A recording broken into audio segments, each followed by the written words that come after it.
What up guys, today I present to you my Barbarian leveling build. With it, you will level up very fast while having a lot of fun doing so. Hope you enjoy. To start the build up, you will need to select your basic skill. These skills cost nothing to use, have no cooldown, and are your main rage resource generators. Your best choice here by far is Lunging Strike. This ability does a lot of straight up damage, generates quite a bit of fury, and allows you to charge to your enemy even if you are far away from it. This means that on top of being the best filler damage ability, it also massively increases your mobility. And if that wasn't enough to convince you, on this ability's second row, that damage is further increased, and hitting a healthy enemy, which is any target with more than 80% of HP, will make you regen 2% of your maximum life. So we now have damage, mobility and defense. What else could we ask for? Well, to top it all off, your third row offers a bleeding effect as well.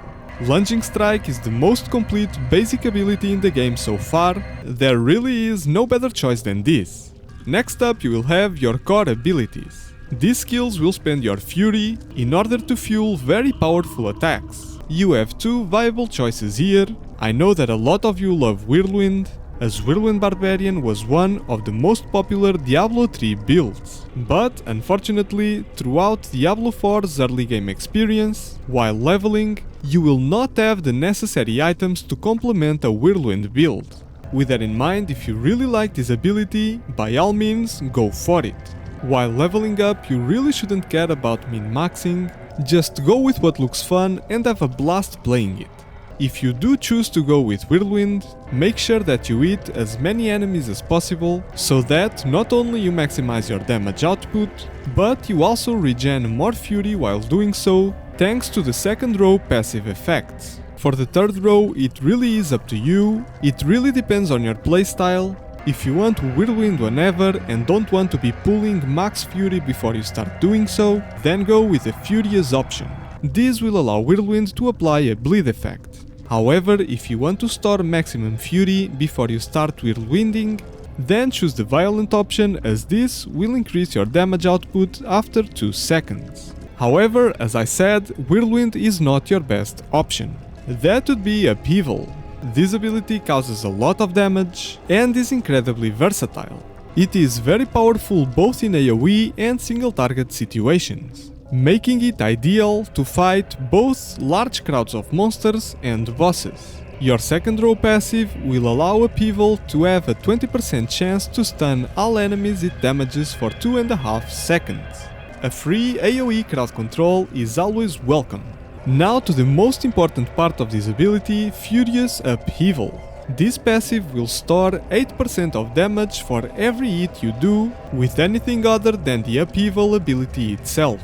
That 8% damage increase will stack up to 10 times, at which point your Upheaval will do 80% bonus damage. This is amazing, you will pretty much be spamming lunging strikes, and as soon as you are close to cap on fury, you will throw a very powerful upheaval on your enemies and pretty much one-shot every single one of them. However, do not think too much about those 10 stacks. You don't want to be using lunging strike on max fury, that would just be silly. Use this ability at will, without ever 100% capping your fury.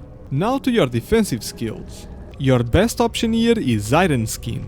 This is one of the best defensive abilities in the game, giving you a very strong barrier every 14 seconds, that with the tactical Iron Skin third row option, will also start regenerating your HP every second.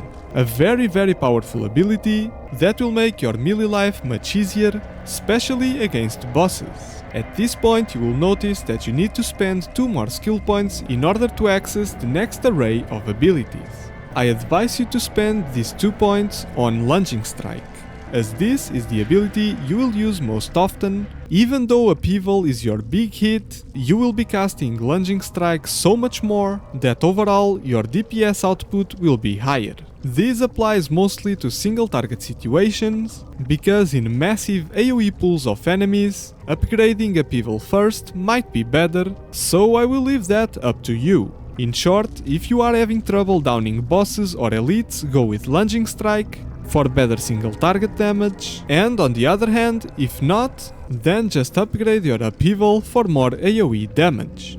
And now you will notice that your brawling skills have been unlocked. This is where you'll get your main mobility skill from. And the best choice is by far Leap. The second row of this ability reduces the skill cooldown by 4 seconds if you don't damage any enemy. That effect will make traveling so much faster, especially now that you don't have a mount to take you from one quest area to another. This will save you quite a lot of time. As for the last row, your best option is Power Leap.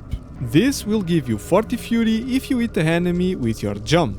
That is amazing, because 40 Fury is exactly the cost of upheaval, which means that every time you leap into an enemy, you will be able to immediately follow it up with upheaval. At this point you will need to spend another 2 skill points in order to access the next abilities. I recommend you follow the same advice I gave earlier, choosing between Lunging Strike for single target or Upheaval for AoE. And now your weapon mastery skills are unlocked. The ability you want from here is Death Blow. Such a powerful skill, this will make your gameplay incredibly faster, as it does ridiculously high amounts of damage on all enemies in front of you. And if the ability slays an enemy, its cooldown is immediately reset. That means that against lesser minions, you will be able to spam Death Blow and decimate everything around you very fast and efficiently. This ability's second row passive will increase its damage by 100% against bosses, making it even more versatile and a viable boss killer option. For the last row option, you should go with Warrior's Death Blow. This will make the ability give you Berserking for 3 seconds. Berserking increases your total damage by 25% and increases your movement speed by 15% as well. Berserking is a very strong passive, and you should get familiarized with it, because this is one of the core Barbarian features. Now to access the next array of abilities, you will need to spend 4 more skill points. What we will do here is go back to Upheaval and completely max it out. So now, at this point, you have both your basic and core abilities maxed out. And with all this, you have now unlocked your ultimate skills. These are incredibly impactful abilities that understandably have a longer cooldown. All 3 of these options are viable, but in this guide I advise you to go with Call of the Ancients due to how versatile it is. Also, this has 10 seconds less cooldown than the other 2 choices. Call of the Ancients will summon 3 Spectral Barbarians to aid you in battle.